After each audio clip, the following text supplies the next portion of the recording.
명랑 시사 이승원입니다.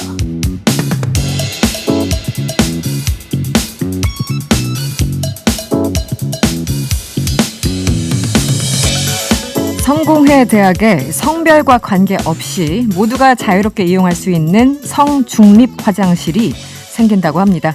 성공회 대학 이훈 비대위원장은 이런 얘기를 했네요. 대표자 회의에서는 걱정과 우려의 목소리도 있었지만 긍정과 지지의 의견이 더 많았다면서 소수자들의 기본권 문제가 드디어 해결된다는 점에서 감격스럽다. 이렇게 전하기도 했습니다. 이 성중립 화장실은 문자 그대로요. 성별뿐만 아니라 나이, 장애 여부, 성적 지향, 성 정체성과 관계없이 모든 사람들이 이용할 수 있는 말 그대로 모두의 화장실입니다. 단 한 명의 사람이라도 화장실을 이용하는데 불편해서는 안 되겠죠. 더 많은 곳에 성공회대처럼 소수자의 목소리가 반영됐으면 합니다. 안녕하세요. 명랑시사 이승원입니다.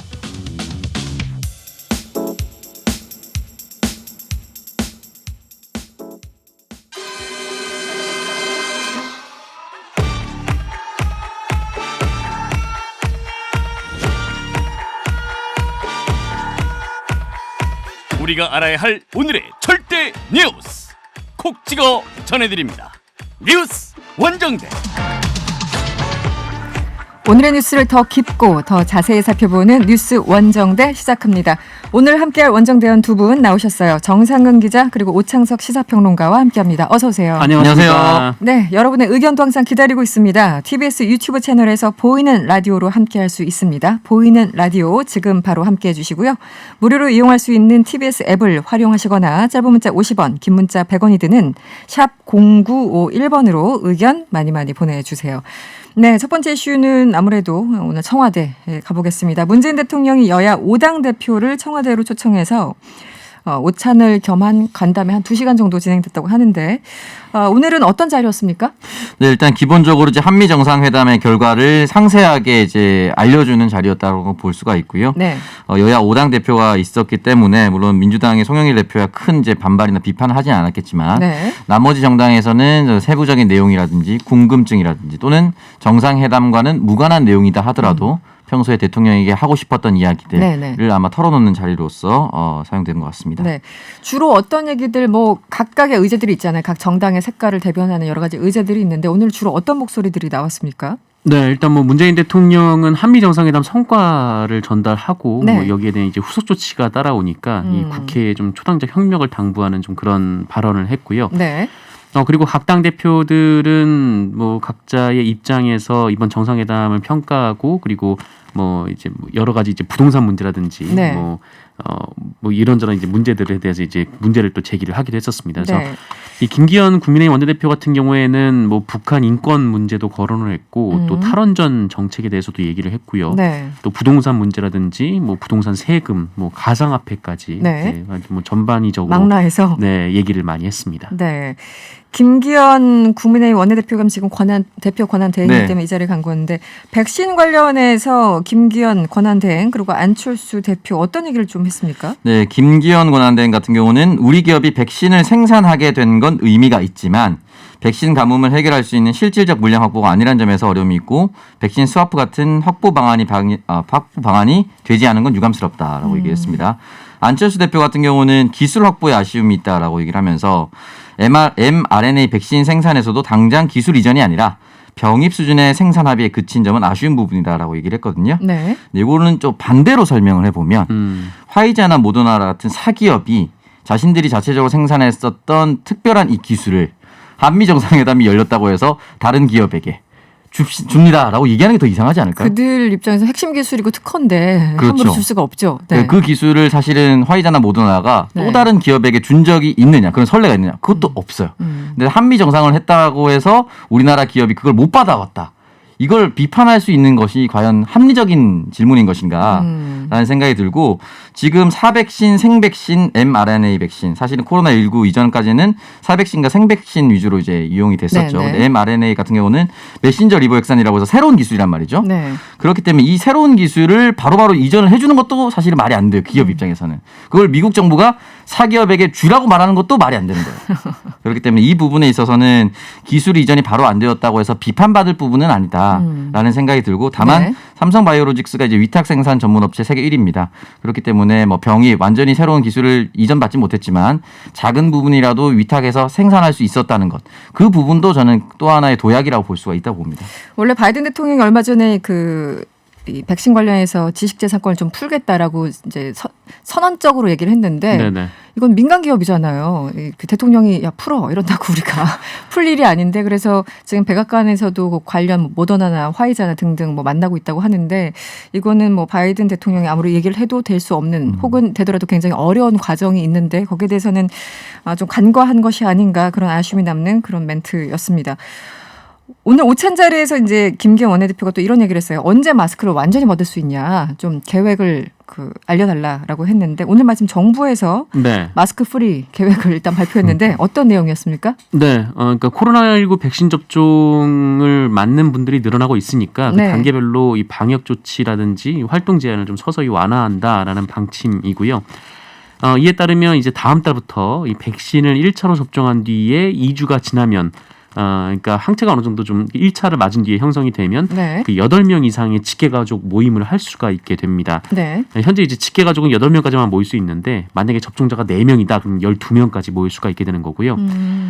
그리고 2차례 접종 모두 마치면 이 경로당에서 이 소모임도 가능하고 네네. 또 이제 새로운 사회적 거리두기가 시행되는 7월이 되면은 야외에서는 이제 마스크를 쓰지 않아도 이게 백신을 맞은 분들에 한해서 그렇군요. 마스크를 쓰지 않아도 됩니다. 다만 이제 실내에서는 한동안 좀 마스크를 착용해야 되고 이 집회 같은 그 불특정 다수가 모이는 곳에서는 마스크를 좀 착용하는 것이 권고가 됩니다. 네. 알겠습니다. 백신 계획 사실은 우리가 계획하고 있는 게 상반기까지 1,300만 명인데 이것을 네. 달성하느냐 안 하느냐에 따라서 계획안이 조금 변경될 수는 있겠죠. 상황이. 네. 그 부분이고 저 김기현 원내대표가 이제 계획표를 보여달라고 해서 이제 공개를 했는데 계획표를 보여준 김에 제발 야당에서 백신 불감증을 부추기는 행태는 좀 안 했으면 좋겠다는 말씀을 네. 꼭 전달해드리고 싶네요. 알겠습니다. 다음 이슈로 넘어가 보죠. 오늘 뭐 오전부터 국회에서 검찰총장 후보자 인사청문회가 있었는데요. 지금도 이어지고 있죠. 네, 저희들이 준비한 음성 먼저 잠깐 들어보겠습니다. 저는 검찰총장으로서 가장 중요한 소임은 70년 만에 이루어진 제도적인 검찰 개혁을 성공적으로 안착시키고 검찰 스스로 수사 관행과 조직 문화 등에 대한 혁신을 통해 국민이 원하는 진정한 검찰 개혁을 완성하는 것이라고 생각합니다. 오후 3시쯤 아들이 죽어가는 목소리로 전화가 왔습니다. 아버지께 이제 누를 끼쳤다. 아버지가 검사라고 하는 거하고 직책을 보니까 자기소개에 적은 것 같다. 저는 그곳에 대해서 전혀 모르고요. 아는 사람도 없고 전화한 적도 없고 부탁이나 청탁한 적이 없습니다. 그리고 아들의 그 취업이나 그 학업에 대해서 참 저는 무관심한 아빠입니다. 옵티머스 라임과 관련해서는 그 사람들에 대해서 일체 관여하지 않았고 그 사람들에 대해서 변론한 적이 없습니다.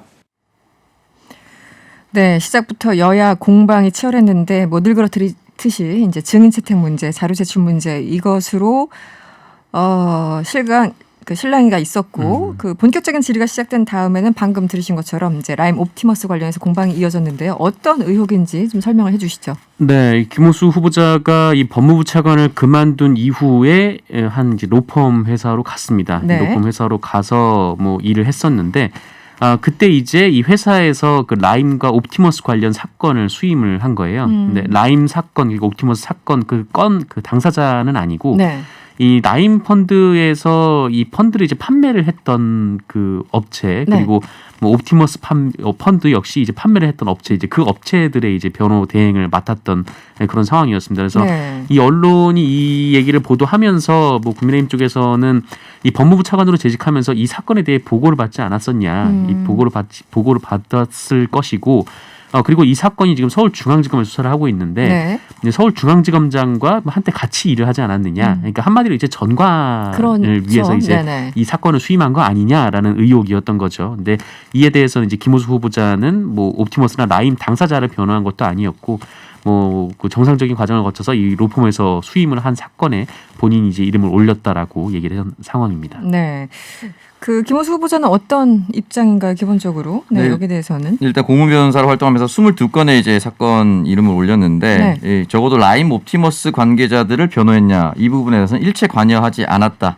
변론을 하지 않았다라고 얘기를 남겼습니다. 이 부분에 대해서는 아마 조사를 해보면 금방 나올 거기 때문에 거짓말 할 수는 없을 것이고요. 네. 다만 다른 사건들은 어떤 사건이냐에 대해서는 이 부분에 대해서는 일단은 비밀 유지 의무가 있기 때문에 이 부분에 대해서 스스로 얘기를 할 수는 없다. 근데 이 부분이 만약에 일단은 제출이 된 상태이기 때문에 야당에서도 이거를 공직자가 검찰총장 후보자가 변론을 했던 거는 좀 아니지 않느냐라고 했으면 미리 이미 제기를 했을 겁니다. 네. 근데 이 나머지 22건에 대해서 그런 부분이 올라오지 않은 것으로 봐서는 현재로서는 크게 문제가 될 것이 없는 부분에서만 변호를 했었다. 다만 이제 변호사 수임 관련된 금액 이 부분은 좀 국민의 눈높이와 맞지 않았기 때문에 좀 유감을 표명한다라는 이야기 좀 남기기도 했습니다. 네. 그리고 아까 그 싱크에서 잠시 들으셨습니다만 이제 후보자 자녀가 아버지의 직업을 입사 지원 서류의 기재를 매우 구체적으로 해서 네. 여기에 대해서도 좀 논란이 있었는데 취업 과정 한마디로 영향이 있었다라는 의혹이죠. 어떤 상황입니까? 그런 거죠. 이제 김호수 후보자 아들이 그 전자부품연구원에 2017년에 지원을 했는데 네. 그 지원 서류에 아버지 직업을 적었다는 거죠. 그러니까 아버지 직업을 쓰는 칸이 있었는데 네. 여기에 이제 보통 이제 뭐 아버지가 이제 검사다 그러면 검사 이렇게 뭐 그렇게 간단하게 그렇게 쓰죠. 쓰는데 네. 서울 북부지방검찰청 검사장 너무 구체적으로 이렇게까지 쓸 필요 없었을 텐데. 네, 썼다고 합니다. 근데 사실 저는 그거 외에 지금 저는 개인적으로 좀 놀랬던 게 지금이 2017년인데 이력서에 아빠 직업을 쓰라고 하는 그러니까 저도 매우 놀랐습니다. 네. 네. 지금 게다가 이제 뭐 사실상 이제 공기업으로 좀 알려져 있는데 네. 네, 이 이력서에 아버지 직업을 쓰라고 하는 아직 회사가 그런 남아 있었나 좀 보통 그런 나이 뭐 이 생각이 좀 정도 들어서요. 쓰는데 네. 직업은 저도 보면서 약간 갸우뚱했어요. 그 제가 2015년 정도까지는 일반 기업에 면접 이력서를 넣어본 적이 있는데 아 그래요? 네. 2015년까지도 사실은 제가 썼던 일반 사기업에서 네네. 부모님의 이름 또는 부모님의 직업을 쓰는 란이 없었습니다. 그럼에도 불구하고 2017년에 이제 등장했다는 건 좀 저도 굉장히 의아스러웠고 네. 다만 이제 뭐 옹호하려고 하는 건 아닌데 네. 제가 만약에 김호수 총장의 아들이었으면 총장 후보자의 아들이었으면 썼을 것 같아요. 썼을 것 같아요. 아 왜냐면 실수 막 이러면서. 네. 뭐 하나라도 좀 합격하기 위해서 물론 네. 이제 이걸 통해서 당시에 김호수 검사장이 여기에 뭐 전화를 넣었다 이러면 굉장히 큰 문제겠지만 자녀의 입장에서는 어쨌든 네. 합격하기 위해서 쓰는 거잖아요. 그러면 일반 검사라고 쓰기보다는 조금 더 디테일하게 쓰고자 하는 욕망이 있을 수밖에 없었지 않았을까라는 네. 생각도 좀 뭐 들기도 아빠 합니다. 아빠 몰래 아들이 뭐 그랬을 수 있는데 네. 그래서 후보자는 뭐라고 답변을 했습니까 오늘? 뭐 어쨌든 이 오창수 평론가께서 얘기하셨지만 이 네. 핵심은 외압을 행사가 했냐 안 했냐라는 게 이제 가장 중요한 문제인 것 같은데 네. 일단 뭐 의혹을 제기하는 쪽에서도 이 김호수 후보자가 뭐 그쪽에 전화를 걸었다든지 아니면 뭐 이런 좀 외압을 행사했다는 정황을 찾지 못한 것 같고요. 예, 김호수 후보자는 뭐 본인도 뭐 본인 아들이 그렇게 적기는 했는데 본인이 봐도 꼭 그렇게 적었어야 했나 뭐 이런 생각이 들었다라고 했고 하지만 뭐 본인이 그 회사에 대해서 전혀 모르고 거기에 아는 사람도 없고 뭐 청탁을 한 적도 없다. 뭐 본인은 아들의 취업이나 학업에 참 무관심한 아빠였다. 좀 이렇게 얘기를 하기도 했습니다. 제가 봐도 꼭 그렇게 적었어야 했나 그런 부분이 있다 이렇게 대답을 네네. 했군요. 네. 경쟁률이 당시 치열했습니까? 모르겠네요. 네, 이 부분에 대해서는 해당 학과, 그러니까 아들의 해당 학과가 쉽게 갈 수 있는 곳이었기 때문에 그런데 그거는 이제 뭐 이유는 되지는 않겠지만 어쨌든 이 부분에 대해서 굉장히 치열했는데 그걸 뚫고 됐다라고 얘기하진 않았습니다. 네, 알겠습니다. 그리고 오늘 인사청문회에서 국민의힘 윤한홍 의원이 이런 질문을 했네요. 조국 전 장관 수사 당시에 윤 전 총장을 배제한 수사팀을 꾸리자는 제안을 했느냐. 여기 이렇게 질의를 했는데요. 이외에도 뭐 윤한홍 의원 여러 가지 질문이 있었습니다만 후보자는 어떤 답변을 내놨습니까? 네, 뭐 이 조국 전 장관 수사 당시 이 수사팀을 다시 새롭게 꾸리고 좀 조국 그 당시 이제 그 윤석열 전 총장을 이제 배제하자 뭐 이런 제안을 했다라고 했는데 여기에 대해서 이 김호수 후보자는 본인이 이 수사팀 구성 제안을 한 것은 하자고 얘기를 한 것은 맞다 이렇게 얘기를 했습니다. 네. 근데 뭐 본인도 뭐 이 부분에서 정말 하고 싶은 말이 많았다라고 얘기를 하면서 이 얘기를 했는데 당시 이제 대검찰청 간부가 이 30분 빨리 와서 뭐 이런저런 얘기를 했었는데 이 조국 전 장관에 대한 수사는 진행 중이었고 이 조국 전 장관이 취임하게 된 상황에서 좀 이런 중요한 사건을 할 때는 이 대검은 대검대로 좀 기능을 유지하고 뭐 그래야 되기 때문에 별도의 수사팀을 만들어서 뭐 진행하는 경우가 종종 있긴 하기 때문에 네. 본인도 좀 그렇게 해보는 게 어떻겠느냐 좀 이렇게 제안을 한 것이다라고 얘기를 했고요. 다만 이 별도의 수사팀을 꾸리더라도 여기에 윤석열 검찰총장의 수사 지휘를 배제하거나 좀 그런 제안을 한 적은 없다 이렇게 답변을 했습니다. 지금 뭐 결정적인 한 방이 있느냐 뭐 여기에 대해서도 뭐 논란이 있는 것 같은데 지금 결정적인 한 방은 아직은 없어 보이고요. 어떻게 보십니까? 전혀 없어 보이는 게 맞고요. 이제 결국은 이제 자녀와 관련된 문제는 조 전 장관 임명 이후에 고위공직자 인사청문회가 있었을 때 늘 등장하게 된 앞으로 이제 등장하게 될 수밖에 없는 주요 사안이었는데 본인 스스로가 외압을 행사했거나 흔히 말하는 뭐 인턴 경력 증명서나 이런 것들이 등장해야 되는데 전혀 나오지 않았던 것으로 봤을 때는 이 부분도 지나갈 가능성이 높고요. 그 일부 언론에서는 뭐 오탈자가 좀 있었다. 네, 뭐 오탈자? 기대 부흥 해야 되는데 기대 부응이라고 썼다. 근데 그거는 이제 결국에는 그 해당 기관에서 이제 판단하는 거거든요. 네. 부흥을 부응으로 썼다고 해서 이런 사람을 떨어뜨려야 돼라고 생각하지 않을 수도 있어요. 네. 그렇기 때문에 이런 부분을 제외한다고 한다면 크게 낙마의 사유는 없다. 왜냐하면 크게 낙마 사유가 됐을 거면 사실은 저희가 아마 첫 번째 이슈로 다뤘을 겁니다. 네. 알겠습니다. 네, 다음 이슈로 넘어가 보겠습니다. 지난 22일에 경기 남양주에서 50대 여성이 대형견에 물려 숨지는 사고가 있었습니다. 이게 굉장히 좀 충격적인데 사고가 어떻게 벌어진 건지 의문이 상당히 컸었습니다. 그런데 당시 상황이 담긴 CCTV가 공개가 됐어요. 네, 이 고인이 당시에 이 남양주 한 야산에서 그 나물 종류를 좀 캐다가 좀 변을 당한 것으로 알려졌는데 네. 이 CCTV를 보면은 이 그 좀 대형견이에요. 이 개가 한 그 150cm 정도 되는 이제 대형견에 30kg 정도에 육박하는 정도로 큰 개인데 그 신체를 물었다고 하고요. 이후에 좀 3분이 넘게 이 사투를 벌이다가 3분이나요? 네네. 피해자가 이제 긴 피투성이가 된 시간이네. 채 좀 언덕을 내려왔는데 네. 결국 쓰러진 상황이었습니다. 그래서 이 모습을 지나가던 근처 공장 직원이 발견해서 그 119에 신고를 했는데 병원으로 옮겨진 지 1시간 만에 좀 사망을 한 그런 상황이었습니다. 사실 어떤 개나 뭐 맹수가 뭐 개든 뭐가 됐든 간에 몇십 초, 몇 초만 내 옆에 있어도 굉장히 공포스럽잖아요. 3분이면 상당히 긴 시간 아닌가요? 3분이면 굉장히 긴 시간이고요. 이제 상황을 보면 이제 등을 돌렸을 때 공격한 것으로 이제 나타나고 있는데 그래요? 그 야생성을 그대로 이제 이어받은 그런 상태인 것 같아요. 네. 상호에 대해 풍산개 잡종견이라고 얘기를 하는데 근데 중요한 거는 이제 해당 마을 주민이 증언하기로는 이 개가 지난 3월부터 마을 인근을 배회했다라고 합니다. 네. 그렇다면 이제 3월부터 계속해서 지금 이제 5월까지 계속 이어졌다는 건데 이 부분에 있어서 전혀 통제가 되지 않았다는 점이 일단 1차적으로 좀 아쉽고요. 두 번째는 이제 이 식별표 같은 게 전혀 없었기 때문에 견주가 누군지 전혀 찾을 수가 없다는 점. 지금도 네. 찾을 수 없는 상황이군요. 네네. 유족들 입장에서는 먼저 견주를 먼저 좀 찾아줬으면 좋겠다라고 그러니까요. 하는데 네. 이게 인식표가 없기 때문에 견주가 누군지는 찾기 어렵고 결국에는 일단은 지난 3월부터 이 방치됐었던 점이 좀 뼈아프고 두 번째는 그 전에 이 해당 개를 키웠었던 원래 견주의 무책임함 이것이 이제 쌓여서 나타낸 안타까운 일이라고 볼 이 수 있습니다. 뒤늦은 뭐 항상 그렇지만 3월 그 마을 인근 배회할 때부터 뭔가 조치가 있었으면 정말 네. 이런 끔찍한 사고를 당하지 않았을 텐데 안타깝습니다. 그런데 이 여성을 습격해서 숨지게 한 이 대형 유기견 안락사 시키지 말라, 내가 입양하겠다 이런 민원 전화가 상당히 많이 온다고 하는데요. 어떤 상황인가요? 네, 이 보도에서 이 개 견주를 아직 찾지 못했고 네. 이 개를 안락사시킬 계획이다라고 좀 알려지면서 좀 동물을 애호하시는 분들이 전화를 많이 거시는 모양입니다. 그래서 네. 뭐 남양주시 동물 관련 부서에 뭐 본인이 그 개를 키우겠다, 그 개를 이제 죽이지 말아달라 좀 이렇게 얘기를 하고 있는 상황인데.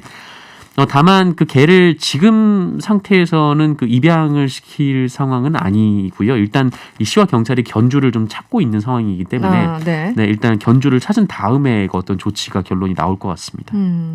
일단은 당장 뭐 안락사 시키지는 않을 거고 견주 찾는 게 가장 첫 번째 네네. 우선순위인 거군요. 네, 이거 저는 뭐 네. 견주를 언제 찾을지 모르겠지만 결과적으로는 안락사로 갈 수밖에 없는 상황이 되지 않을까라고 조심스럽게 지금, 말씀드릴 수밖에 없는 네, 것이 네.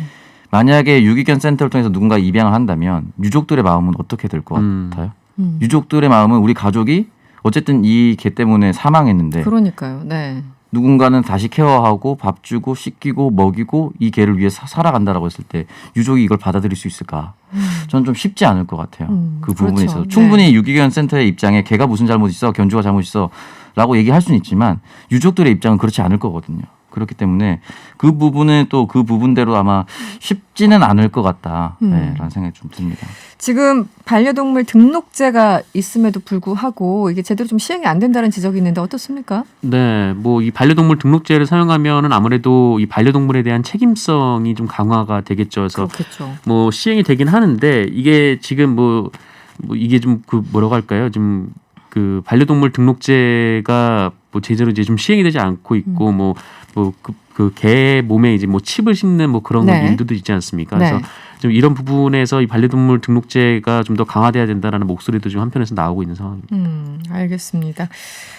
네, 어쨌든 이런 사고 좀 방지를 해야 되는데 요즘은 이런 사건들이 너무 많이 나서 개 물림 사건부터 해서 정말 사망 사고가 네. 사망으로까지 이어지니까 굉장히 좀 조심을 해야 되는데 견주들이 일단 좀 여기에 대해서 의무감과 책임감을 좀 가져야 될 것 같아요. 네. 그래서 이 부분에 대해서 본인들이. 저는 좀 강제하는 법안을 네. 좀 만들어야 된다. 그러니까 네. 인식표라든지 반려동물 등록제를 강화하는 것이 아니라 하지 않으면은 입양을 시켜주지 않는 방향으로 좀 나아가야 된다고 느끼는 의무적으로 해야 될 텐데. 지난번에 그게. 서울시장 선거할 때도 공약 중에 반려견 놀이터 설립이 있었습니다. 네. 그때 댓글이 견주 교육도 안 되는데 놀이터부터 설치하면 어떡하냐라는 반발이 그런 있었거든요. 의견도 이 같은 있었군요. 사태를 보면 아마 똑같은 여론이 올라올 텐데 그 부분 좀 강화했으면 좋겠습니다. 알겠습니다. 오늘 원정대는 여기서 마무리를 하겠습니다. 지금까지 오창석 평론가 그리고 정상근 기자와 함께했습니다. 오늘 고맙습니다. 고맙습니다. 감사합니다.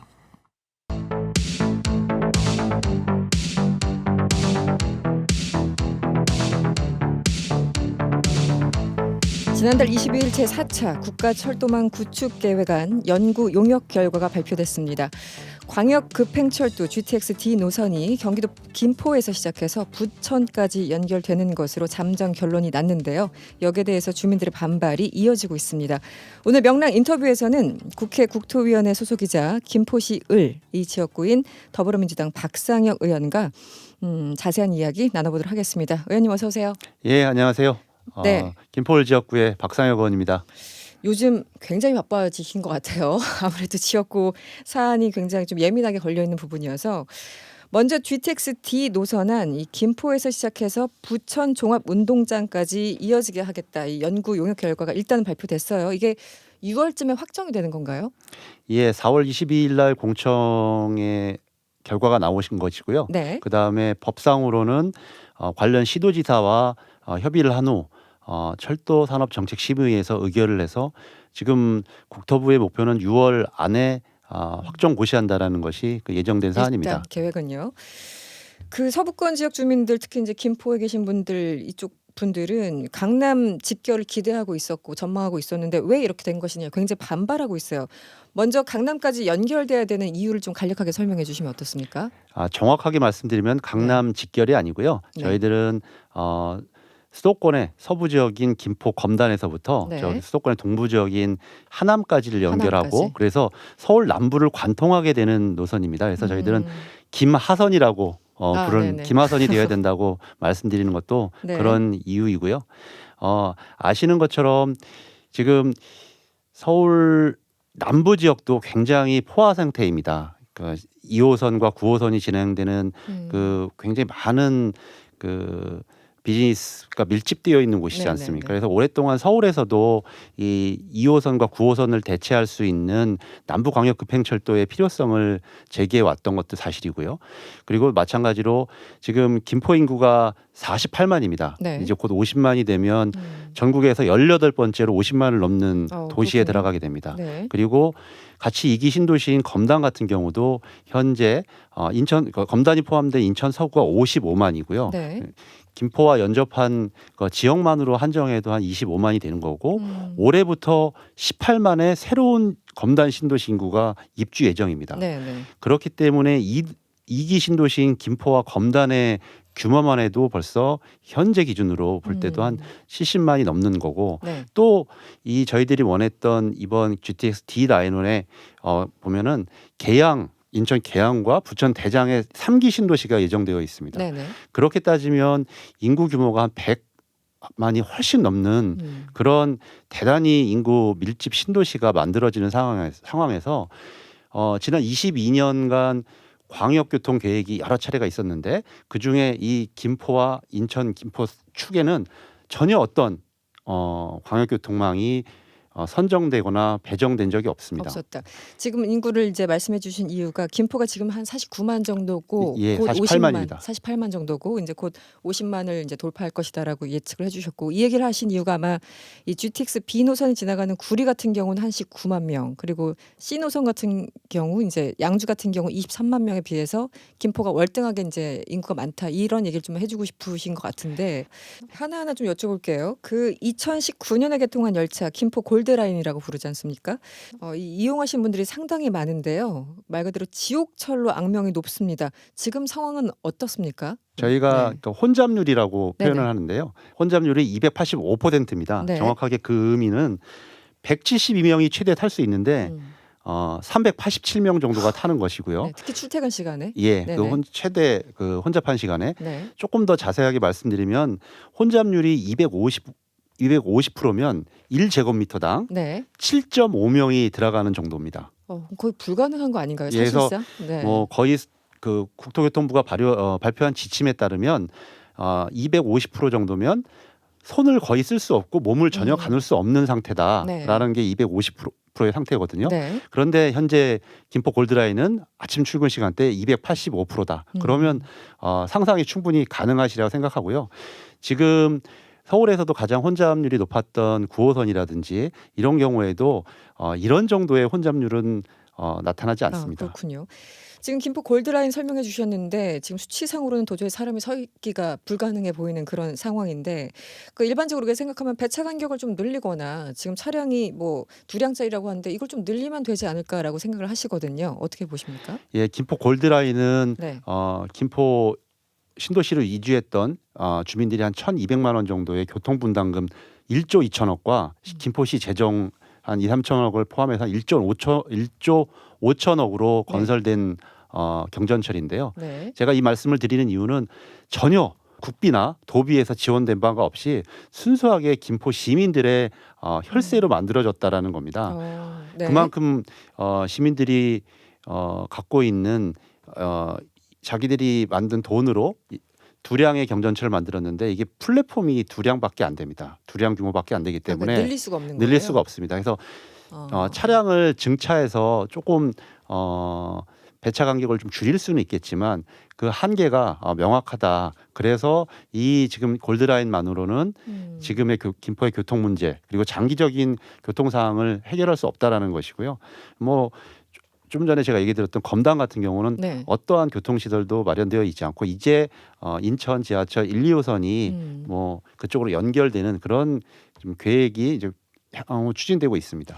그럼 이해가 안 가는 게요. 이 김포 골드라인이 2019년에 개통을 했고 그렇다면 이제 몇 년 전부터 공사를 쭉 해왔을 텐데 당시만 해도 이제 사람들이 이주를 많이 하고 했을 텐데 수요 예측을 전혀 못한 건가요? 예, 제가 보기엔 정확한 수요 예측이 없었고 네. 특히 2기 신도시의 교통 대책을 마련하지 않았던 정부의 책임이 저는 크다고 생각합니다. 네. 그리고 그 당시에 좀 배경적으로 보면 경전철 자체가 굉장히 용인 경전철이라든지 의정부 경전철 사업에서 실패하면서 그렇죠. 네. 이 우리 김포 경전철에도 그만한 투자라든지 경제성에 대해서 굉장히 인색했던 것이 저는 사실이라고 생각합니다. 지금 이제 논란이 계속되면서 국토부가 뭔가 약간의 수정안을 제시한 것 같아요. 그래서 지금 얘기하고 계신 GTX D 노선하고 GTX B 노선, 이 B 노선이라는 게 인천 송도에서 남양주 마석까지 이제 이어지는 건데 이 선로를 좀 공유하자 이런 제안을 한 것 같아요. 그래서 이제 여의도역, 용산역까지 연결하는 방안을 좀 검토하겠다라고 밝혔는데 이 수정안도 동의하기가 어려우신 건가요? 그러니까 이 부분에 대해서 좀 정확히 말씀드릴 게 있습니다. 제가 네. 국토교통위원이고 여러 가지 정부와 협의를 했지만 네. 이 부분과 관련되어서 어떤 수정안을 제안받거나 또 마찬가지로 우리 시도지사가 협의를 하게 되면 이제 이재명 경기지사가 협의를 하게 될 텐데 그렇죠. 마찬가지로 이재명 경기지사도 이런 부분과 관련돼서 수정안으로 제안받거나 한 적이 없습니다. 아직까지. 네. 일부 언론이라고 하면서 관계자라고 하면서 이런 보도의 뉘앙스가 나타나고 있는데요. 또 그 지금 단계에서는 저희들이 이 노선을 확정하는 단계입니다. 네. 결국 지금 얘기하고 있는 것은 용산으로 GTX B 노선을 공유하는 것은 어떻게 선로를 활용하는 문제이거든요. 서로 공유한다고 표현을 하네요. 예. 네네. 그런데 지금 논의할 것도 아닌 것을 가지고 마치 김포 시민들이 GTX D 노선을 요구하니까 이것이 개선책인 것처럼 발표하고 있기 때문에 오히려 김포 시민들과 서부권 주민들은 굉장히 자신들의 요구가 호도되고 있다 네, 이렇게 네. 생각을 하고 있습니다.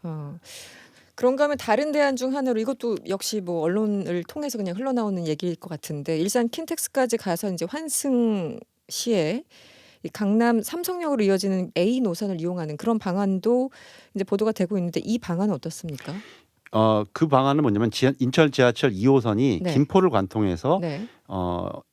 한강을 넘어서 킨텍스로 역으로 연결되는 요 노선 자체는 이번에 확정이 되었습니다. 네. 그런데 기본적으로 이것은 인천 지하철 2호선도 경전철이고요. 네. 뭐 이것도 장기적으로 함께 건설되면 교통 분산 효과를 가져올 거라고 생각합니다. 그런데 아까도 말씀드렸지만 김포 자체는 그럴 수 있지만 김포, 검단 그리고 또 앞으로 건설될 계양, 네네. 부천의 신도시 그리고 서울에 있는 지금 2호선과 9호선으로 포화 상태에 있는 구로라든지 관악에 많은 이 GTX D 라인이 통과하게 되면 수혜를 보게 될 그런 교통과는 상관이 없다라는 것이고요. 네, 지금 이 노선은 예, 네네. 안타깝게도 우리나라의 많은 직장들이 아까도 말씀드렸던 것처럼 그 남부 라인에 몰려 있지 않겠습니까? 그렇죠. 네네. 구로 디지털 단지라든지 강남 방향, 김포 같은 경우도 저희 평균 인구가 35세입니다. 굉장히 많은 젊은 인구들이 그러네요. 이쪽 네. 방향에 해서 지금도 직장을 다니거나 사업을 하고 있습니다. 또 마찬가지로 검단이나 뭐 부천에서 오는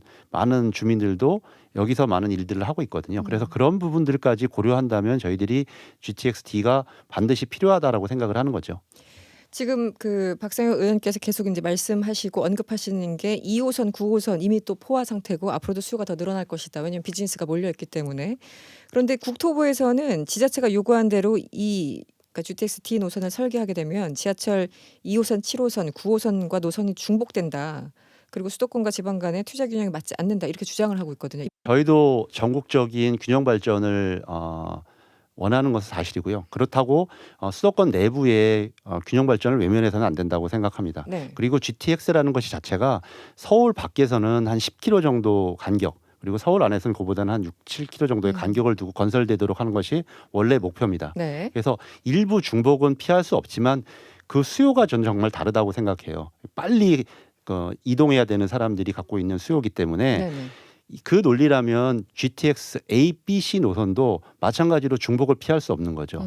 일산에서 시작하는 GTX A 같은 경우도 네. 3호선이라든지 다른 네. 노선과 얼마든지 중복되지 않겠습니까? 그렇죠. GTX C 네네. 노선 같은 경우도 양주에서 출발하지만 거기에 많은 노선들이 이미 오랫동안 1호선, 7호선 등 많은 노선들이 있습니다. 네. 예, 그렇게 생각한다면 거기서도 그 중복되는 앞에 거는. 있는 인근 도시로 갈 수밖에 없는 게 사실일 텐데 왜 저희 수도권 서부 주민들에게만 이렇게 가혹한지 많은 우리 수도권 서부 주민들이 안타깝게 생각하고 네. 이해하지 못하는 그런 상황입니다.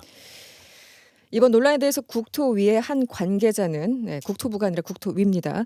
한 관계자는 이런 얘기를 했습니다. 진짜 원하는 게 출퇴근 불편 해소라고 한다면 광역도로, 버스망, 환승센터 등 여러 가지가 있다 이렇게 얘기를 했는데 사실상 집값을 의식한 거 아니냐 이런 질문 같아요. 정확히 출처를 좀 알 수가 없는데 조금 말씀하신 취지대로 네. 집값 문제를 지금 염두에 둔 발언이지 않을까 싶어요. 사실 댓글들 봐도 결국은 집값 때문 아니야 이런 댓글들도 상당히 있는 게 사실이죠. 그런데 네. 제가 말씀드리고 싶은 것은 아까도 말씀드렸던 신도시가 만들어졌을 때 원래 정부의 약속대로 네. 교통의 대책이 마련되어졌으면 전혀 이런 문제가 발생할 수 없었겠죠. 저는 오히려 신도시 아파트를 짓고 신도시를 만들었던 것과 교통 대책이 거의 한 보통 10년 이상의 격차가 납니다. 네네. 지금 GTX A 노선도 네. 운정에서 우리 강남 방향으로 가지만 이게 2014년도에 처음 계획이 반영되고 이제 2023년도에서 2026년 사이에 건설이 되거든요. 거의 네. 10년 정도가 나타나기 때문에 네. 이런 부조화 현상 때문에 나타날 수밖에 없는 그런 부산물이게 된 것인 거죠. 지금 집값이 차후에 오르게 되는 것은. 네. 그래서 이것은 본말이 전도된 얘기를 하는 것이고 그렇게 따지자면 우리 지금 경기도가 1,300만이 넘어갑니다. 네, 네. 예, 수도권의 서울의 내부의 분산을 위해서 신도시를 짓고 있는 많은 곳에서 네. 교통대책을 마련할 때마다 어떤 교통대책도 마련할 수 없는 거죠. 왜냐하면 당연히 교통대책에 들어가면 집값이 일부 영향을 주는 것은 사실이니까요. 네. 김포 같은 경우도 작년에 보면 전국적인 평균이라든지 이런 것과 비교했을 때 크게 차이가 없었고요. 뭐 일부 신축 아파트 같은 경우에 네네. 조금 영향을 주었을 가능성도 있지만 이건 전국적인 작년에 부동산이 전체적으로 올랐던 현상과 크게 저희들은 다르지 않다고 생각합니다. 그래서 그렇게 집값 문제로 이 문제를 호도하는 것에 대해서 김포를 비롯한 서부권 주민들이 굉장히 자존심 상해하고 네. 다른 지역과 비교했을 때 네. 왜 우리가 그렇게 소외되게 평가받아야 되는지 그런 부분들은 굉장히 서운해 생각하고 있습니다. 네. 어떤 상황인지 잘 알겠습니다. 이게 최종적으로 그 처음에 의도했던 대로 가면 좋을 텐데 어쨌든 정부에서는 아직까지는 그럴 생각이 없는 것 같아 보이고요. 6월에 결론이 난다고 하는데 최종적으로 요구 사항이 반영이 안 되면 어떻게 대응을 하실 계획입니까? 저희들 안 자체가 여러 가지 사전 타당성 조사를 해보면 네. 김포나 인천 그리고 서울에서도 해봤는데 전부 다 흔히 말하는 BC값 비용 대비 네네네. 생산 BC값이 1을 넘는 결과를 얻었습니다. 그만큼 이 안 자체가 정당하고 많은 전문가들이 동서축에 이 광역교통망이 필요하다는 데 대해서 의견을 같이 하고 계시거든요. 그래서 반드시 반영될 것이라고 믿고요. 또 오늘 제가 이재명 지사님을 만났는데 네네. 이재명 지사님도 이 안을 건의했던 만큼 경기도 입장은 분명하다. 이 원안대로 추진되도록 최대한 노력하겠다. 이런 말씀을 주셨습니다. 제가 마침 그 질문 좀 드리고 싶었는데 오늘 이재명 지사를 만나셨다고 들었습니다. 오늘은 왜 만나신 겁니까? 예, 김포 주민들이 최근 2주간 네. 우리 김포 주민들의 시민들의 염원을 담아서 서명 운동을 했습니다. 지금 여러 가지 의견을 분출하고 있는데 네. 굉장히 합리적으로 의견을 분출하면서 가장 좋은 방법이 뭘까 했더니 바로 서명 운동을 받는 것이었습니다. 아까도 말씀드렸던 것처럼 김포 인구가 현재 48만 명인데 네. 어제까지 25만 명의 상당하네요. 온라인과 뭐 직접 서명을 받아서 이 의견을 전달을 드리고 뭐 다시 한번 김포 시민들의 염원을 간곡하게 말씀드렸습니다. 또 마찬가지로 네. 서부권의 김포, 인천, 부천, 하남의 국회의원들도 함께 동참해서 저희 GTX-D의 타당성과 당위성을 말씀드렸습니다. 오늘 뭐 GTX 때문만으로 만나신 건 아닐 테고 지금 그 이재명 지사 지지 모임에 이름을 올리셨죠? 예, 네네. 예. 앞으로 쭉 같이 성장과 가시는 공정 겁니까? 포럼이라고 네. 예, 최근에 가입했습니다. 네. 이재명 지사 관련해서는 다음 인터뷰 시간에 조금 더 예, 자세하게 한번 불러주시면 또 네. 자세히 말씀드리겠습니다. 알겠습니다. 오늘 말씀 고맙습니다. 네. 예, 감사합니다. 지금까지 더불어민주당 박상혁 의원이었습니다.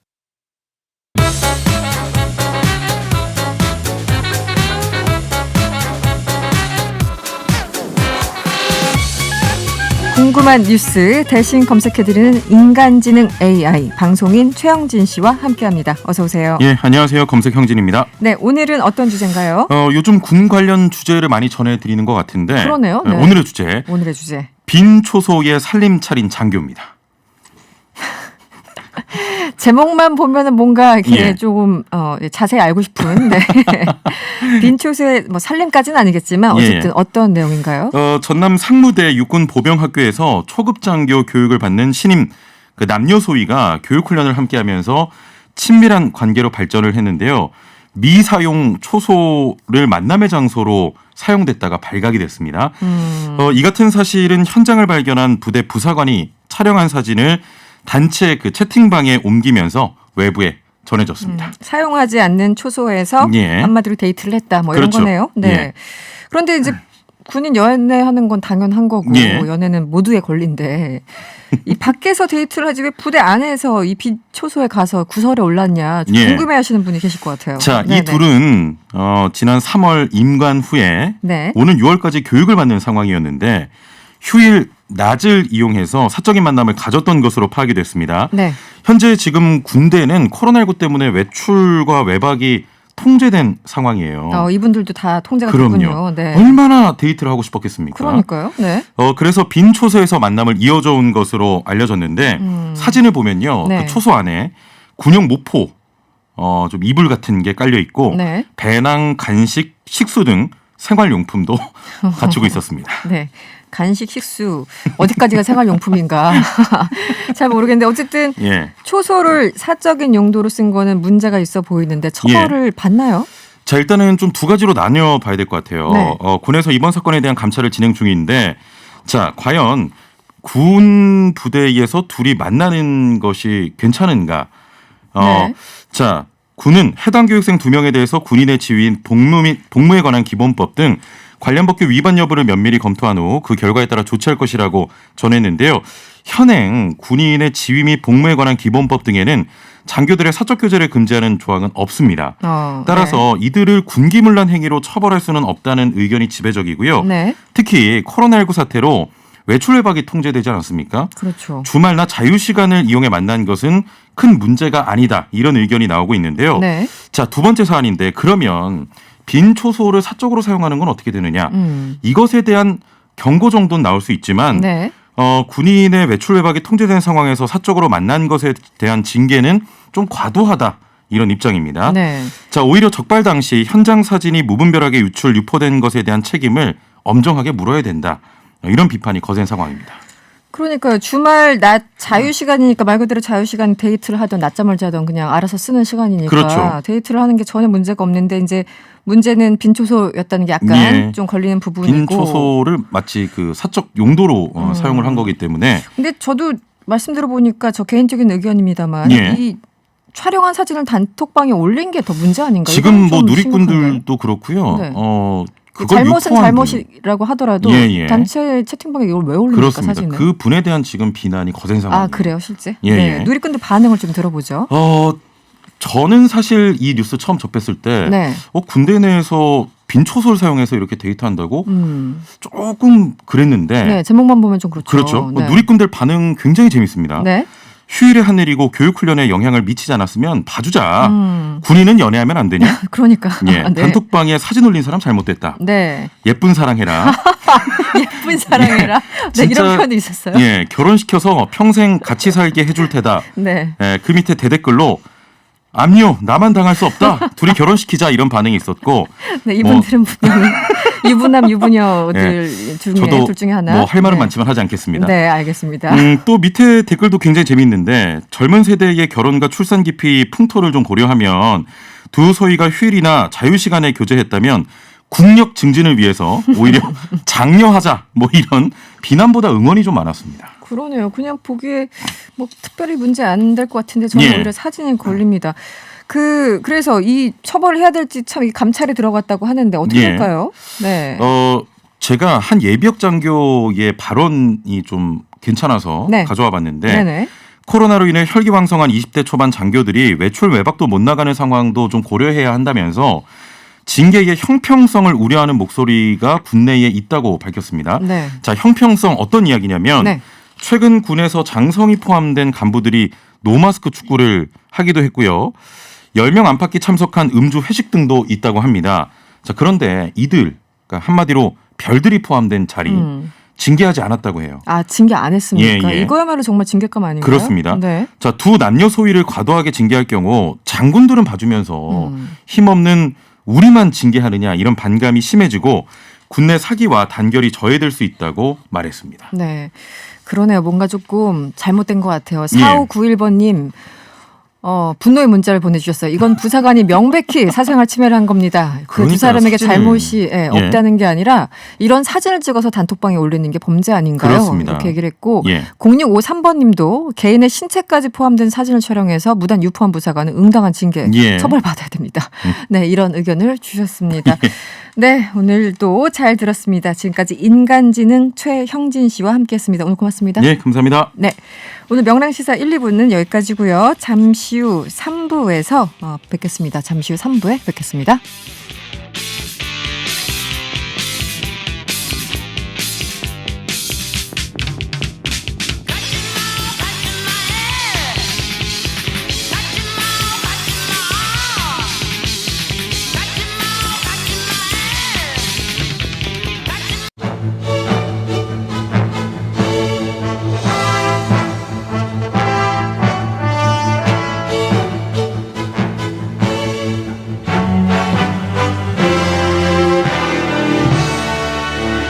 네, 명랑시사 이승원입니다. 3부 시작했습니다. 보통 오늘은 영수회담 시간인데요. 오늘은 특별히 영수회담을 한 주 쉬고 이슈 토론으로 진행을 할까 합니다. 지금 국민의힘 당대표 경선이 굉장히 흥미진진합니다. 그래서 김영우 미래통합당 전 의원과 함께 여론조사 전문가 배종찬 인사이트K 소장도 오늘 함께합니다. 어서 오세요. 안녕하십니까. 반갑습니다. 네, 두 분은 방송에서 오다 가다 만나셨습니까? 많이 자주? 김 의원님하고는 워낙 친합니다. 아, 그러십니까? 네. 오늘 좀 대화가 잘 통할 것으로. 제가 좋아하는 후배님이 딱 앉아 계시네요. 아, 그러시군요. 네. 제가 존경하는 정치인이십니다. 네. 약간 그 쉬는 시간에 뭔가 이렇게 서로 이렇게 약속하신 건가요? 혹시 서로 칭찬해 주자? 아니, 그건 아니고요. 그건 아닙니까? 우리 네. 김 의원님 짧게 말씀드리면은 언론인 출신이면서도 아주 그렇죠. 합리적으로 또 의정 활동하셔가지고 네. 일반인들 중에도 좋아하는 분들이 참 많으시더라고요. 그리고 네. 앞으로도 또 정치적으로도 더 많은 보폭을 넓혀서 또 활동을 하실 텐데 뭔가 하시겠죠. 저는 항상 응원드리고 있습니다. 알겠습니다. 아유, 감사합니다. 오늘 하실 말씀이 참 많을 것 같아요. 국민의힘 당대표를 좀 집중해서 여쭤보고 싶은데 이준석 바람 셉니다. 바람이 미풍이 아닌 것 같고 지금 수치를 보면 더불어민주당 의원들이 부럽다, 두렵다, 걱정된다 다양한 반응을 보이고 있는데 이준석 바람 예상을 좀 하셨습니까? 이 정도까지 돌풍이 불 거라는 예상은 사실 못했어요. 네네네. 근데 이제 제가 이렇게 생각해 보면 지난 4.7 서울시장, 부산시장 재보궐선거 있지 않았습니까? 네. 그때 이제 20대, 30대들이 엄청나게 큰 영향을 줬죠. 결과에, 네. 선거 결과에. 그거의 연장선상에서 벌어지고 있는 지금 게임 같아요. 그리고 이것이 내년 대선까지 저는 이어지리라고 보는데 결국은 이 젊은 층들이 기성 정치권에 대해서 굉장히 큰 실망을 느꼈죠. 불신을 또 하고 있고 네.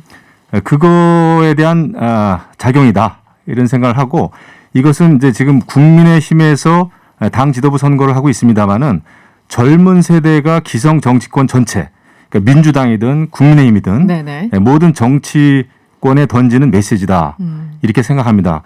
그것을 이준석 전 최고위원 후보가 올라탔다. 그 큰 흐름에. 그래서 이것은 저는 거부하기 힘든 쓰나미와 같은 거대한 물결이다 이렇게 생각하죠. 저도 공감하는 게 뚜렷한 이유는 없어요. 근데 그동안 우리 정치에서 소외됐던 것이 이른바 MZ세대거든요. 네. 2030 세대들이 아니 왜 우리에게는 중앙정치할 기회를 안 주세요? 왜 우리에는 공천 기회 안 주세요? 또 17개 광역특별시도의 단체장 왜 20, 30대는 안 되는 법이 있습니까? 네. 근데 이런 기회를 안 준 거죠. 그러다 보니까 재보궐선거를 거치면서 LH 사태도 있었죠. 또 간평원 논란도 있었죠. 네. 그러니까 20대, 30대들 볼 때는 이래서는 안 되겠다. 누군가 우리를 위해서 대변을 해달라. 그런 일종의 대변인 현상이 나타나는 겁니다. 이른바 정치 도울 현상. 네. 그러니까 문화 예능 쪽으로는 BTS를 통해서 꿈을 이룬 거거든요. 그런데 정치 쪽은 아무리 외쳐도 변하질 않아요. 그러다 보니까 이준석 전 최고위원이 완벽해서가 아니라 그래서 빅데이터상을 봐도 이준석 전 최고위원이 소셜 매트릭스 인사이트의 빅데이터 내용을 보면 나경원 전 의원보다 무려 언급량이 네. 6배예요.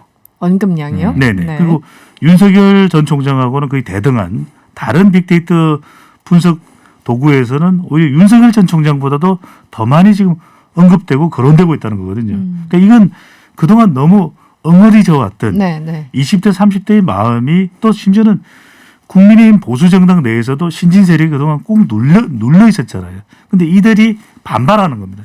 이제는 안 돼. 우리도 우리 목소리를 낼 거야. 그리고 또 그동안 수많은 청년 법안들을 요구해 왔지만 이 청년 세대들의 법안들이 통과됐나요? 일자리가 늘어났나요?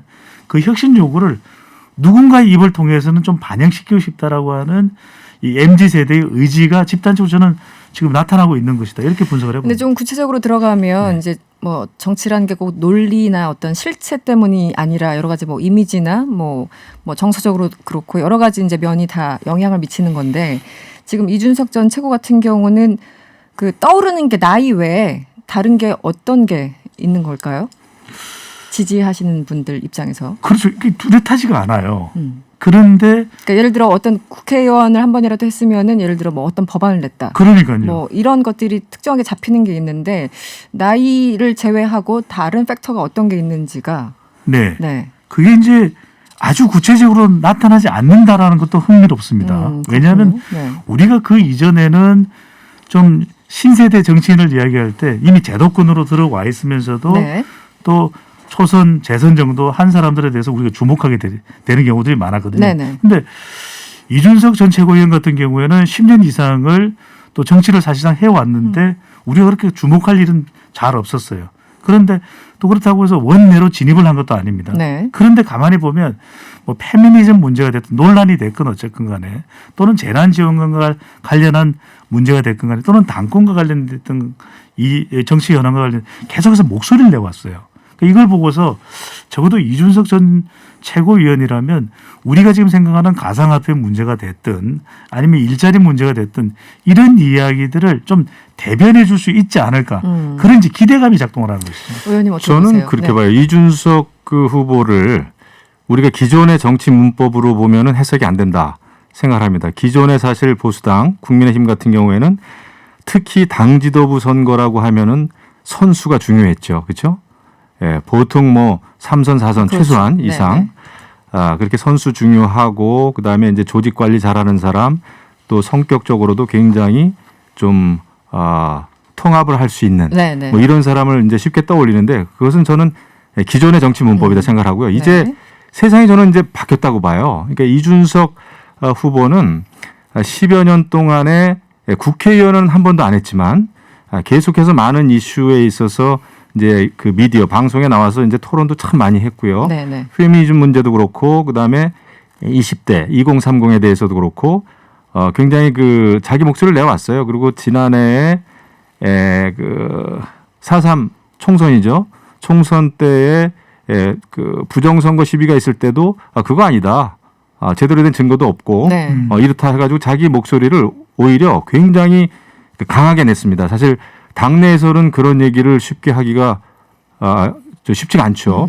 그런 의미에서는 굉장히 자기 소신을 좀 밝혀온 것으로 저는 이해하고 있고 네. 그다음에 여태까지 쭉 해온 말들에 보면은 일관성이 있어요. 그리고 누구 눈치 절대 보지 않았고 네. 이번에도 할 말 다 하지 않습니까? 자신은 사실 그 박근혜 전 대통령에게 감사한다. 자기를 영입해줘서. 네. 하지만 탄핵은 우리가 또 해야 될 일이었다. 그러니까 모든 그 이슈에 있어서 굉장히 자기 소신을 명확하게 이야기하는 네. 것이 이제 기성 그 정치인하고는 좀 다르죠. 사실 저만 해도 구태 정치의 마지막 세대입니다. 네네. 친이 친박 그 나뉘어 가지고 계보 정치, 계파 정치 했고요.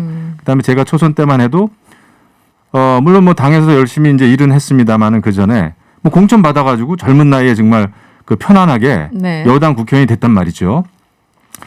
예, 구태 세대 이제 마지막 세대 어떻게 보면 그런데 일반인들이 볼 때 이준석 그러면은 오히려 국회의원을 하지 않은 것이 장점이 되고 있는 거죠 지금. 역으로. 예, 네. 그렇죠. 그러니까 우리가 당 대표다 그러면 의뢰의 그냥 선수가 높고 그다음에 조직 관리하고 무슨 돈 관리, 조직 관리 뭐 이런 거 잘 할 사람 생각하지만은 이제는 민심이 당심을 이제 견인하는 거 아닙니까? 민심과 동떨어진 당심은 있을 수 없다. 더더군다나 네. 내년 대선이 이제 몇 달 안 남았는데 여기에서 우리가 언제 당심에 갇혀가지고 민심하고 동떨어질 것이냐 말이죠. 이런 민심이 엄청나게 지금 작용을 하고 있는 것 같아요. 그래서 제가 당원들 만나봐도 옛날에는 이준석 그러면은 너무 어리지 않나 뭐 정말 뭐 이런 얘기 하고 그랬는데 네네. 구상유치 얘기도 나오고 그랬는데 네. 지금은 오죽하면은 지금 이준석이 이렇게 인기가 있겠냐 말이죠. 네. 국민의힘도 바뀌어야 된다는 거를 다 같이 지금 느끼고 있다. 절박하다. 변하는 것이 굉장히 중요하고 그다음에 이미지가 곧 콘텐츠다 말이죠. 국민의힘 여태까지 너무 올드했다.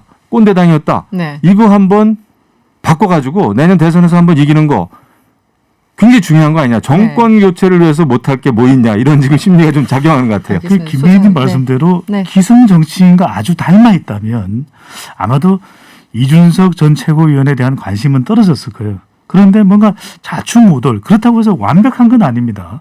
그렇지만 뭔가 우리가 제도권에 늘 식상한 또 모습을 보여왔던 그런 정치권의 인물이 아니라 네. 굉장히 돌발 발언도 하고 좀 본인의 발언 자체가 도발적인 그런 모습이 이준석이 가지고 있는 이미지다. 이런 것에 대한 공감일 수가 있는 것이죠. 네. 하나 예를 들면은 우리가 왜 항상 대통령이 되고 나면 이 대통령 캠프에서 고생했던 사람들에게 일종의 이 정치적인 자리를 배려하다 보니까 여러 네. 문제가 생기거든요. 네, 자리를 나눠준다고 표현하죠. 네. 네네. 그런데 이제 한 자담회에서 이준석 전 최고위원이 이야기를 하더라고요. 캠프에 있는 사람들에게는 다 월급을 줘라. 그 능력과 역할에 상응하는 월급을 줘서 당선되면 절대 데려가지 마라. 왜? 월급 다 보상을 줬으니까. 네. 그래서 정말 일을 할 수 있는 사람을 뽑아서 청와대로 데려가는 그런 제도를 하는 건 어떠냐. 이런 제안을 하더라고요. 그건 기존 정치권에서는 들을 수 없는 이야기인데 그런 말씀드리지만 이준석이라는 인물이 완벽하거나 이런 건 아니에요. 그건 뭐 본인 스스로도 그렇게 판단할 수 있는데 그런데 늘 봐왔던 인물하고는 아니 10년 이상 우리 정치권에 있었는데 왜 다르다는 거야. 지금 와서 그게 이제는 더 뚜렷하게 보이는 거죠. 그렇다면 뚜렷하게 지금 인식이 되는 거죠. 이 추세가 계속 좀 이어질 거라고 생각을 하시나요? 여론조사 이제 배종찬 소장님께서는 6월 11일이 전당대회인데 네. 미리 조심스럽게 전망을 하면 어떻습니까? 이 민심을 헛바람이라고 할 수는 없겠죠. 그만큼 이 바람이 심상치가 않아요. 이게 편서풍이든 우역풍이든. 네네. 아덴서치가 데일리안의 의뢰를 받아서 24일, 25일 실시한 조사입니다. 자세한 사항은 중앙선거여론조사 심의위원회 홈페이지에 확인가능한데 이준석 30.2%예요. 30.2%. 네, 제일 최근 조사인데 나경원 15.6입니다. 절반 가량이네요. 그러니까 이건 네. 우리가 이건 뭐 더불어민주당 지지층에서 지지를 하겠지. 그게 아니에요. 국민의힘 지지층에서는 이준석 40%입니다. 나경원보다도 더 높아요. 네. 그러니까 이런 민심이 국민의힘 지지층까지도 영향을 주고 있다면 결코 또 이 본선이 당칠 민삼이거든요. 당심 7대 네, 네. 민심 30%인데 당심도 영향을 받을 수밖에 없지 않을까. 특히 이제 주호영 의원과 나경원 전 의원의 표는 나누어질 테고 네. 그렇게 된다면 오히려 당원표가 한 표거든요. 이번에는 1인 1표예요. 1인 1표이기 때문에 오히려 이게 젊은 세대를 중심으로 해서 비영남. 아니 더 이상 이제 꼰대 정당, 라떼 정당 안 돼. 네. 이렇게 생각하는 분들이 아주 파격적으로 투표할 가능성도 배제할 수는 없을 것으로 보입니다. 알겠습니다. 김영호 의원님 조금 실질적인 질문을 드리면 네. 아까 뭐 구태정치의 마지막 세대라고 솔직한 스스로 고백이죠. 말씀을 해주셨는데 이제 또 그런 구태정치에 기반해서 제가 질문을 드리자면 네. 현실적인 문제 이준석 전 최고가 만약에 당대표가 됐다. 앞으로 이제 곧 대선이잖아요. 네. 대선이고 뭐 윤석열 전 총장과의 관계, 안철수 대표 그 당과의 관계 여러 가지 이제 이슈들이 큼직한 게 있는데 과연 이것을 돌파할 수 있는 어떤 능력이 되는가 여기에 대해서 또 우려하시거나 궁금해하시는 분들이 있어요. 어떻게 보십니까? 만약에 제가 대권 주자라면 네. 국민의힘이 어떤 당대표, 어떻게 이미지가 개선되고 어떻게 중도 확장으로 할 것인지 그걸 보고 들어올 것이냐 말 것이냐를 결정하게 될 것 같아요. 네. 그렇게 봤을 때 대권 주자들은 일단은 뭐 모르겠습니다. 제가 이런 얘기하면 또 어떤 반응이 당내에서 있을지 모르겠습니다만은 글쎄요. 제가 볼 때는 이준석 후보 같은 경우에는 네. 이렇게 무슨 뭐 친소 관계에 의해서 움직일 사람으로는 저는 보지 않아요. 굉장히 어떤 관리 면에 있어서는 공정하겠다. 네. 또 늘 경쟁을 또 주장해 왔기 때문에 뭐 당직도 다 경쟁으로 이제 뽑겠다는 거 아닙니까? 무슨 할당제 이런 거 말고. 네. 그렇게 봤을 때 대선 주자들도 뭐 이준석 그 후보가 당 지도부 당 대표가 되는 걸 마다할 이유는 없겠다, 솔직히. 오히려 그런 생각이 더 들고. 공정하게 할 수 있을 그리고 것이다라는. 대선 주자들은 자기들이 내년에 대선에 승리하는 게 가장 큰 목적이기 때문에 네. 국민의 힘이 매력 있는 정당으로 바뀌는 게 더 중요해요. 네. 무슨 뭐 관리하고 그다음에 만나서 얘기하고 소통하고 그것은 기본이죠.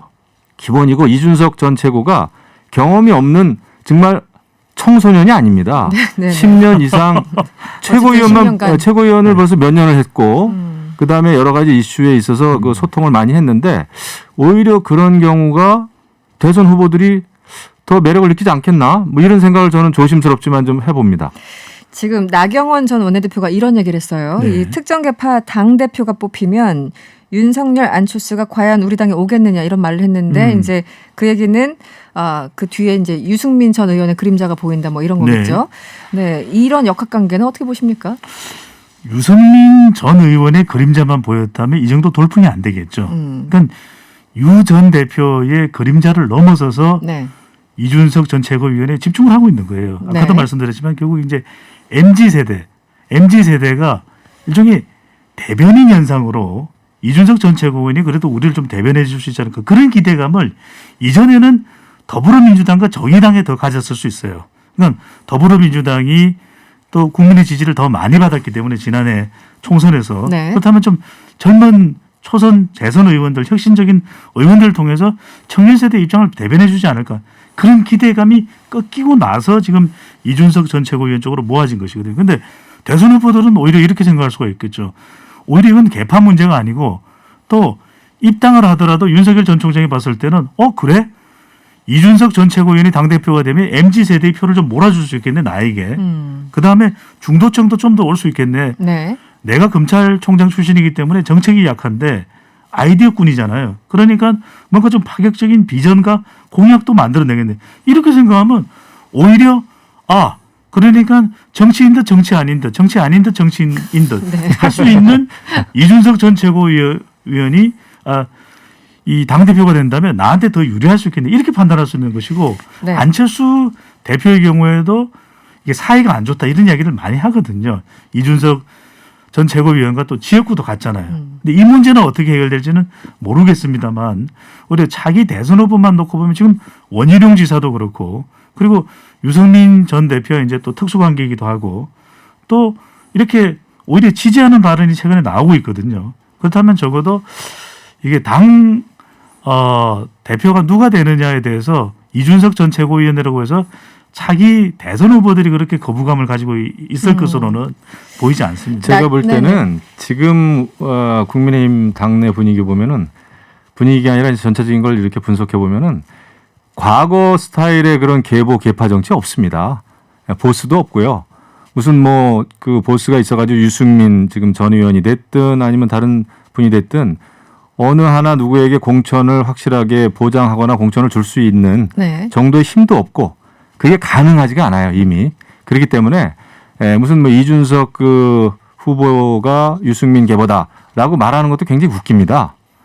그렇게 따지면은 이제 호적 초본을 다 뒤져야 되는데 다른 후보들도 그러면 다 나오죠. 네. 근데 옛날식의 그런 어떤 계보, 계파 이런 거는 없어요. 아까 제가 말씀드렸잖아요. 제가 마지막 세대다. 마지막 세대. 그러니까 아까 그 나경원 전 원내대표의 그 발언은 한마디로 이제 이준석 전 최고가 좀 쉽게 풀이하면 이제 유승민 의원과 가까우니까 앞으로 윤석열, 안철수 등등과의 어떤 통합에 좀 장애물이 되지 않을까 뭐 이런 얘기 그런 맥락으로 지금 나경원 전 원내대표의 워딩을 좀 해석하시는 분들이 있는 것 같아요. 네. 오히려 나경원 전 원내대표 같은 중량감이 있는 인물이 이제는 이준석 전 최고위원에 대해서 견제를 하고 있거든요.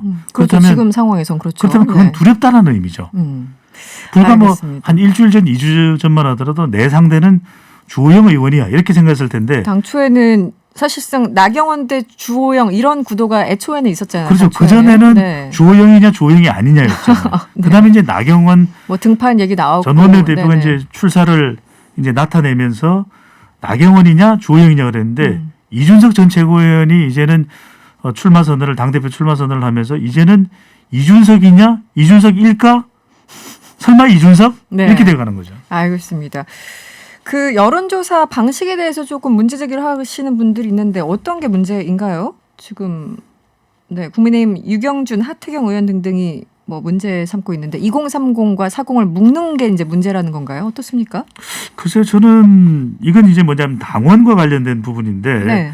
지금 계속해서 나오는 이야기는 2030 당원의 참여를 막는 이제 꼼수 조사다 이렇게 이제 예비 영선에 그렇죠. 대해서. 이제 그런 네. 이야기를 하고 있고 또 한편에서는 이제 국민 여론조사가 이게 계속 왜 이렇게 많이 발표가 되느냐 그러다 보니까 상당히 유력 후보로 부각이 되었었던 중진 의원의 경우에 중진 후보의 경우에는 상당히 불만스러울 수 있죠. 그렇죠. 그런데 네네. 이건 어디까지나 당원과 관련된 조사는 당에서 결정이 된 것이고 국민 여론조사는 중앙선거여론조사의 심의 기준을 또 기준으로 해서 실시된 조사이기 때문에 이걸 의심으로 또는 의혹으로 봐서는 안 되겠죠. 왜 이런 결과가 나왔냐? 네. 또 이런 결과가 나오게 된 배경은 무엇일까? 나는 그렇다면 이 현재의 나의 지지율 상황을 어떻게 좀 더 극복할 수 있을까? 사실 이런 고민을 하는 것이 바람직한 것이죠. 네. 그렇죠. 지금 뭐 여론조사 결과가 많이 발표된다고 해가지고 그 자체를 문제 삼기는 어렵죠. 그리고 오히려 모르겠습니다. 제가 이렇게 밖에서 보면은 국민의힘이 이렇게 언론의 주목을 받은 지가 오랜만이지 않습니까? 지난 4.7 선거에서도 네. 물론 좋은 결과가 나왔지만은 네네. 그 전까지는 계속 저는 선거가. 네, 그 전에는 뭐 우리가 무슨 얘기를 해도 막말 같은 거 할 때만 이렇게 주목하셨지.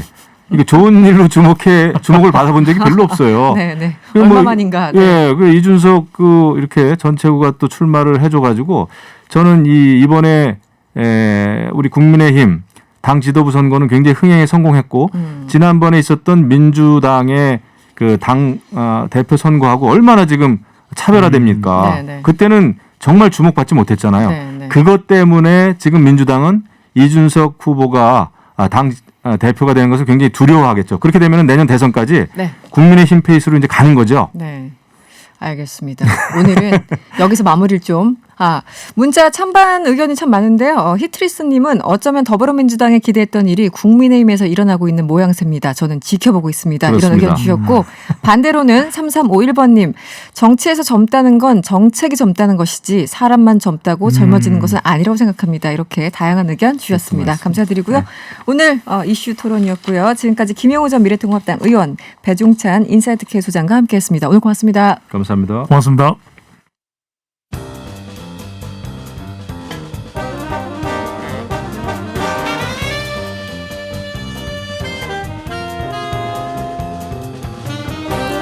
서울 시민을 위한 정보 공유의 허브 인서울 시간입니다. 오늘은 여성 1인 가구 안심 지원 사업에 대해서 알아볼 텐데요. 서울시 김기현 여성정책 담당관 연결돼 있습니다.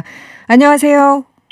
예, 안녕하세요. 네, 요즘 뭐 여성 1인 가구를 대상으로 한 범죄 소식 많이 들립니다. 얼마 전에도 옆 건물에 거주하는 남성이 혼자 사는 여성의 집 베란다를 통해서 침입했다가 붙잡히는 사건도 있었고 여러 가지 사건들이 있는데 때마침 서울시에서 이 안심 지원 사업을 추진한다고 하는데요. 내용을 좀 설명해 주시죠.